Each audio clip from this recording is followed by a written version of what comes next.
Nicole Brown Simpson's name is forever linked to one of the most infamous cases in American history. Though she wasn't a Hollywood star, her tragic murder and the trial that followed made her a household name.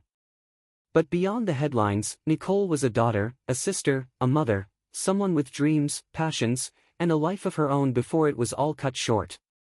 Today, we'll explore her story from the very beginning, diving into her life, her relationship with O.J. Simpson, and the controversies that continue to surround her family. Let's get into it. Nicole Brown's story began on May 19, 1959, in Frankfurt, West Germany, where she was born to Juditha and Louis Brown. Her father, Louis, was working for the Stars and Stripes newspaper, delivering news to American military personnel stationed overseas. Raised in a devout Catholic household, Nicole was the second of what would eventually be 4 daughters. She and her older sister, Denise, spent their early years in Germany before the family relocated to Garden Grove, California. Not long after their move, the Brown family grew again with the arrivals of Dominique and Tanya. Nicole adapted effortlessly to life in sunny California. As a teenager, she embraced the quintessential California girl lifestyle, spending hours at the beach and radiating a natural charm that made her stand out. Her beauty and charisma were undeniable, earning her the title of homecoming princess at Dana Hills High School.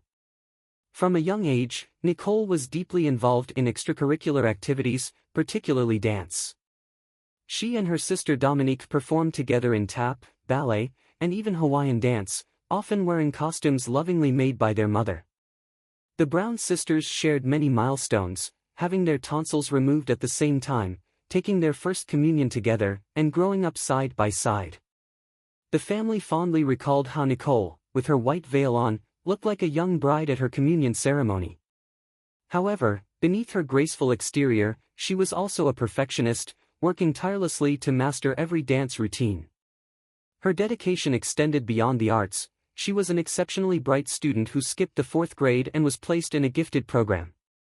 Nicole was also a natural leader. If she approved of something, others followed. But Nicole was more than just an intelligent and beautiful young woman. She was ambitious, full of energy, and determined to make the most of life. Friends described her as vivacious, always radiating positivity. Even at the time of her tragic passing at 35, she was remembered for her infectious enthusiasm, disciplined lifestyle, and love for fitness. Nicole took her health seriously, running 9 miles every morning and maintaining a strict diet. Beyond fitness, Nicole had a creative side. She developed a passion for photography and dreamed of capturing the world through her camera. She also dabbled in modeling, often posing for pictures with her sister Denise. Her striking beauty and confidence in front of the lens made her a natural. She and Denise were the most stunning women you've ever seen, recalled her old friend, David Leon.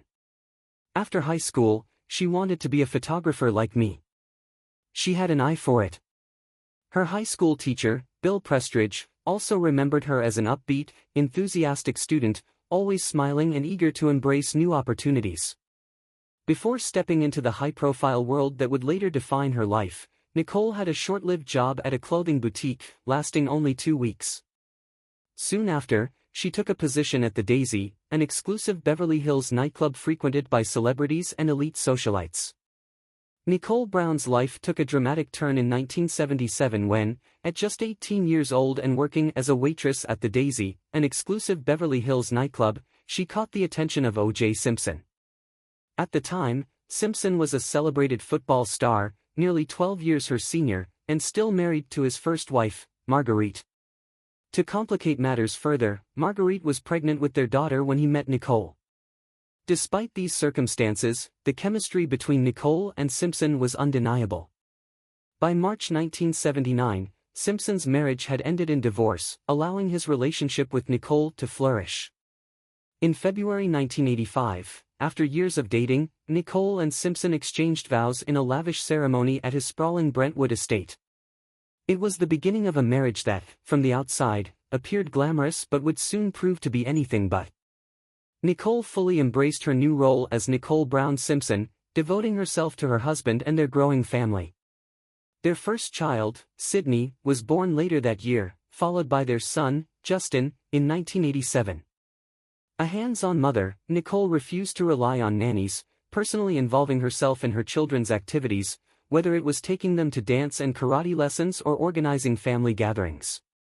She also pursued a passion for interior decorating, though her clientele remained limited to Simpson's circle of friends and acquaintances. Life in the Simpson household often looked picture-perfect on the surface. Family vacations were a grand affair, with Nicole, her sisters, and their young children frequently traveling together. Simpson's children from his first marriage, including his daughter Arnell, were also part of their extended family dynamic. Nicole took the lead in planning holidays, ensuring the Brown and Simpson families remained closely connected. While she loved decorating, cooking, and creating a warm home environment, she had little interest in the public spotlight. However, behind the closed doors of their luxurious Brentwood home, the reality of Nicole's marriage was far from idyllic. Simpson was not only unfaithful, he was violent. Friends and family noticed bruises on her, and police were called to their residence multiple times over the years. One of the most terrifying incidents occurred on New Year's Eve in 1989, when Simpson brutally assaulted Nicole, leaving her with severe injuries. The case resulted in Simpson being charged with spousal battery, but he avoided jail time, receiving only fines, probation, and community service. Despite the abuse, Nicole and Simpson maintained a public facade, insisting their marriage was stable. In interviews, Simpson downplayed their problems, dismissing them as mutual and trivial. But the cycle of violence and infidelity continued, and by 1992, Nicole had reached her breaking point. She filed for divorce in February of that year, and by October 15, their marriage was officially over. Even after their divorce, Nicole could not fully escape Simpson's presence. In 1993, the two briefly attempted to rekindle their relationship, but it wasn't long before Simpson's controlling and abusive behavior resurfaced. Nicole confided in her mother that she felt as if Simpson was following her everywhere, a constant and unsettling presence in her life. Her fears were justified. On October 25, 1993, an altercation between the former couple escalated when Simpson became enraged after finding a photograph of a man Nicole had dated during their separation. Terrified, she called the police. During O.J. Simpson's later murder trial, a chilling 911 call from that night was played in court. On the recording, Nicole's panicked voice could be heard as she told the dispatcher that Simpson was threatening to physically harm her. In the background, Simpson's voice was caught on tape, hurling accusations and insults, angrily shouting that she had been intimate with another man while the kids were in the house. It was a disturbing glimpse into the emotional and psychological torment she endured. That night became a turning point. Nicole finally decided to leave their shared home for good, putting an end to any lingering hope of reconciliation. Now free from her marriage, Nicole was determined to reclaim her life. Having been with Simpson since she was 18, she had missed out on many typical young adult experiences and was eager to rediscover herself. However, after her death, the media painted a skewed picture of her time as a single woman, often portraying her as a party girl who indulged in reckless behavior. Some accounts fed into this narrative, including those from Ray Newman, a self-proclaimed former drug dealer, who claimed Nicole was a frequent clubgoer who enjoyed dancing and using cocaine. Others suggested she surrounded herself with attractive men, embracing a new lifestyle after years in a restrictive marriage. However, close friends and family rejected these characterizations. Even Nicole herself had admitted to a friend, Kay Fishman, that she and Simpson had moments of intimacy even after their divorce, acknowledging the powerful physical connection that had always existed between them. However, the Browns strongly objected to the way Nicole was depicted in tabloid stories after her death. They insisted that the image of her as a woman who lived only for parties and nightlife was grossly inaccurate. That woman did not exist, they declared, determined to protect the truth about Nicole's life and legacy. In January 1994, Nicole Brown Simpson made a bold move toward independence, leaving behind her previous home on Gretna Green and settling into a spacious, Mediterranean-style rental townhouse in Brentwood. The three-story residence spanned over 3,400 square feet, featuring multiple patios, elegant archways, and a rooftop sun deck, perfect for basking in the California sun. Nestled in one of Los Angeles's most exclusive neighborhoods, her new home was surrounded by tree-lined streets, just 4 miles from the Pacific Ocean and a short drive from the Santa Monica Mountains. Brentwood offered an ideal blend of privacy and affluence, attracting Hollywood celebrities, business executives, and professional athletes who sought a luxurious yet low-key lifestyle. The area boasted prestigious country clubs, picturesque hiking trails, and family-friendly parks, while high-end boutiques, gourmet grocery stores, and upscale restaurants added to its charm. For Nicole, this home represented more than just a new address. It was a fresh start, a place where she could finally define her life on her own terms. After years of living under the shadow of her marriage, she was embracing a newfound sense of freedom and self-discovery. She threw herself into motherhood, prioritizing her children, Sydney and Justin, above all else. Unlike many of her wealthy peers, she was hands-on, preferring to personally take them to school, dance classes, and karate lessons rather than relying on nannies. Family remained at the heart of her life, and she often organized vacations, including memorable camping trips to Yosemite and tropical getaways to Club Med. Her sister, Denise, recalled how much Nicole had changed in the months leading up to her death. In a 1994 interview, she described her as happier than she had been in years, a woman finally in control of her own destiny. She was no longer just O.J. Simpson's wife, she was Nicole, a vibrant, independent woman who was rediscovering herself. Part of this newfound confidence was reflected in her lifestyle. She drove a sleek Ferrari, a symbol of the success and freedom she had worked hard to reclaim. She expanded her social circle, making new friends and reconnecting with old ones, surrounding herself with people who supported her journey. During this new phase of her life, Nicole met Ron Goldman, a 25-year-old waiter at Mezzaluna, a trendy Brentwood restaurant frequented by celebrities and socialites. Their paths crossed roughly 6 weeks before their tragic deaths, and despite the rumors that would later emerge, those who knew them best insisted that their relationship was purely platonic. Ron was charismatic, ambitious, and well-liked, working multiple jobs while pursuing his dream of opening his own restaurant. He and Nicole occasionally met for coffee or dinner, bonding over their shared love of fitness and their mutual friends in Brentwood. Nicole trusted him enough to lend him her Ferrari on occasion. His friend, Craig Clark, later recalled how Ron casually referred to it as "my friend Nicole's car," a simple but telling detail that reinforced the nature of their friendship. Despite her growing sense of independence, Nicole remained aware that she was never truly free from her past. While she had physically separated herself from Simpson, his presence in her life still loomed large. He would show up at her home unannounced, making his lingering control over her impossible to ignore. Still, she pushed forward, determined to reclaim her happiness and raise her children in a loving, stable environment. In the early hours of June 13, 1994, the peace Nicole had found in Brentwood was shattered in the most horrifying way. She and Ron Goldman were discovered brutally murdered outside her home, their bodies surrounded by a gruesome scene of blood. Ron lay in a fetal position near Nicole, both victims of a violent and merciless attack. A passerby, coming across the horrific scene, immediately contacted the police, setting off an investigation that would soon grip the entire nation. Later that day, authorities brought in O.J. Simpson for questioning, not as a suspect, but as a potential witness. Just the day before, he and Nicole had been at their daughter Sydney's dance recital, giving the impression of an amicable co-parenting relationship.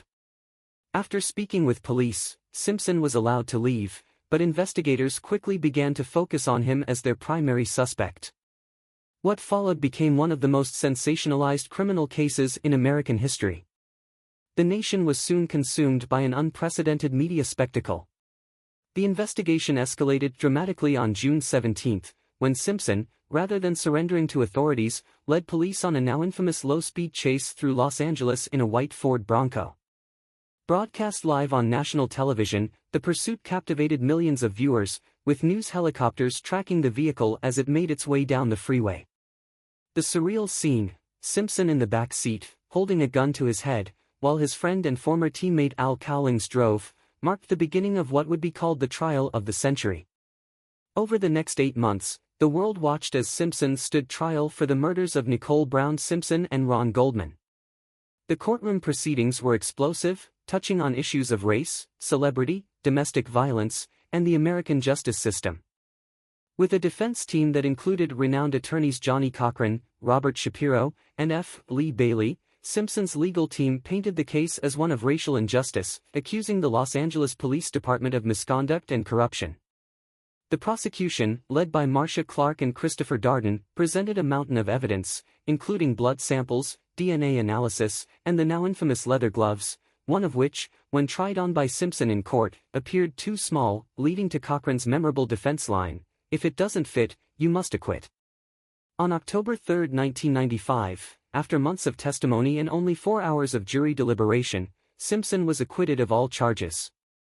The verdict sent shockwaves across the country, with reactions deeply divided along racial and social lines. For some, it was a victory against a historically biased justice system; for others, it was a miscarriage of justice. Regardless of perspective, one thing was certain: Nicole and Ron's brutal murders remained unresolved, and the wounds left behind for their families could never truly heal. However, the legal battle was far from over. In February 1997, the families of Nicole Brown Simpson and Ron Goldman pursued justice through a civil lawsuit. This time, the burden of proof was lower than in a criminal case, and the outcome was different. The jury found Simpson liable for the wrongful deaths of Nicole and Ron, awarding $8.5 million in compensatory damages to the Goldman family. In addition, Simpson was ordered to pay $25 million in punitive damages, which was to be split between the Goldman family and Nicole's children, Sidney and Justin. In 1995, a People magazine article sparked debate about the Brown family, suggesting that they may have been too entangled in O.J. Simpson's wealth and influence. Journalist Shelley Levitt noted that some believed the Browns had benefited financially from their connection to Simpson. Reports indicated that he had helped Nicole's father, Louis Brown, secure a Hertz car rental franchise, paid for her younger sister's college tuition, and provided financial support not just to Nicole, but to her entire family. The documentary O.J., Made in America further examined this financial dynamic. According to the former CEO of Hertz, the Browns appeared to rely on Simpson for substantial support, sometimes even at the expense of his own relatives in San Francisco.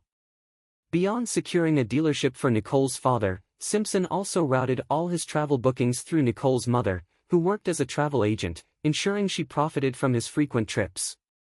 Additionally, whenever he and Nicole had one of their many falling outs, he would attempt to make amends with extravagant gifts, including luxury cars and expensive jewelry. One particularly unsettling revelation was the shift in Louis Brown's stance on his daughter's relationship with Simpson. Initially, he had reportedly opposed the idea of Nicole dating or marrying a black man. However, he seemed to make an exception for Simpson, likely influenced by his celebrity status and wealth. Reflecting on their first meeting, Nicole's mother recalled, "I didn't know who he was. She called me and said, 'Mom, I'm bringing a friend over.' And then she added, 'Mama, he's black.' I told her, 'That's okay. Just come by.' He even went to her father to formally ask for permission. I found him to be very affable, very outgoing, a very nice guy. We learned a lesson, and he became part of the family." Despite the Browns welcoming Simpson into their lives, the relationship between him and Nicole was volatile from the start. The cycle of arguments, violence, and reconciliation became disturbingly routine.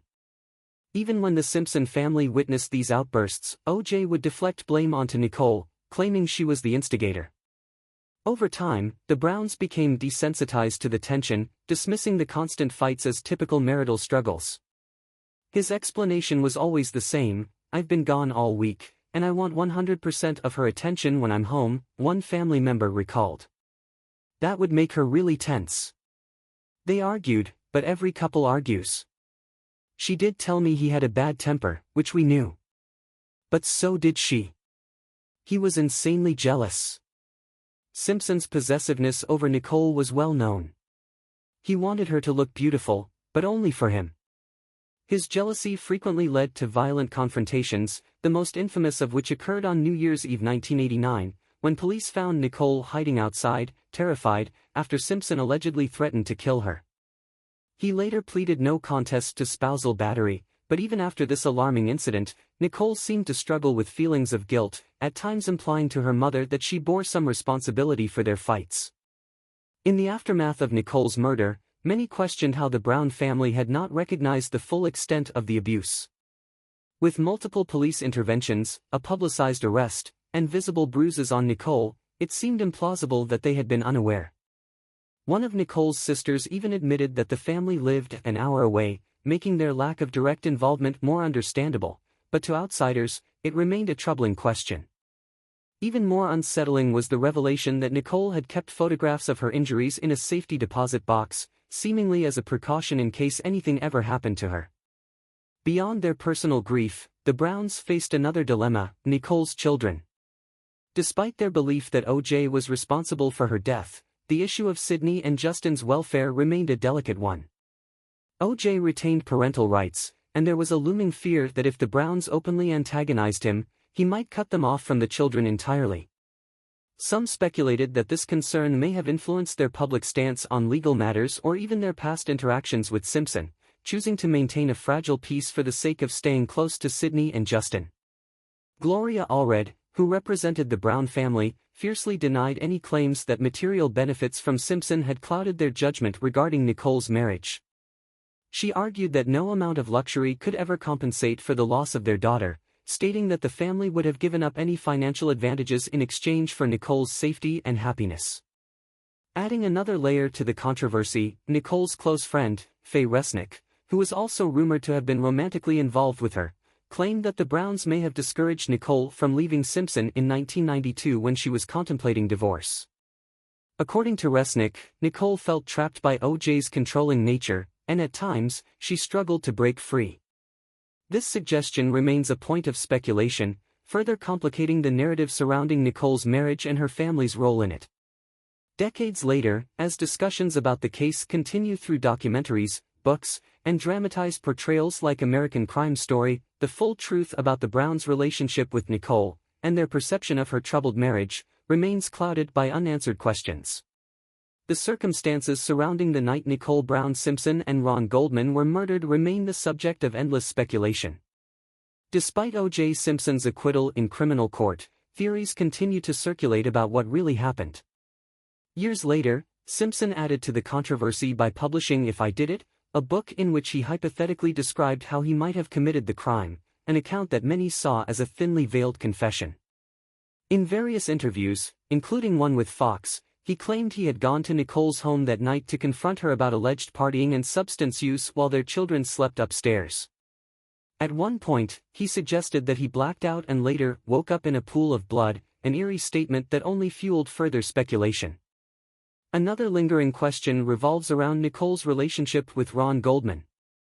While many close to them insist they were just friends, rumors persist about whether there was something more between them. The uncertainty surrounding Nicole's final hours has been further clouded by tabloid narratives that painted her as a reckless party girl, an image her friends and family strongly refute, instead remembering her as a devoted mother and a woman trying to reclaim her life. Amid the high-profile nature of the case, Ron Goldman's own story often gets overshadowed.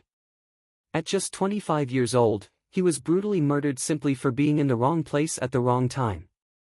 Meanwhile, Nicole, who had worked so hard to escape years of abuse and rebuild her life, met a tragic and violent end. While the legal system ultimately acquitted Simpson in the criminal trial, a civil court later found him liable for their deaths, awarding damages to the Goldman family and Nicole's children. Yet, even with these rulings, many questions remain unanswered. The case continues to be debated, touching on issues of race, justice, celebrity, and domestic violence, ensuring that the story remains deeply embedded in public memory. Even decades later, the fascination with this case has not faded. The discussions around O.J. Simpson's guilt or innocence, the influence of race in the trial, and the complexities of Nicole's life continue to spark debate. The case has been dissected in countless documentaries, books, and dramatized series, keeping it alive in the public consciousness.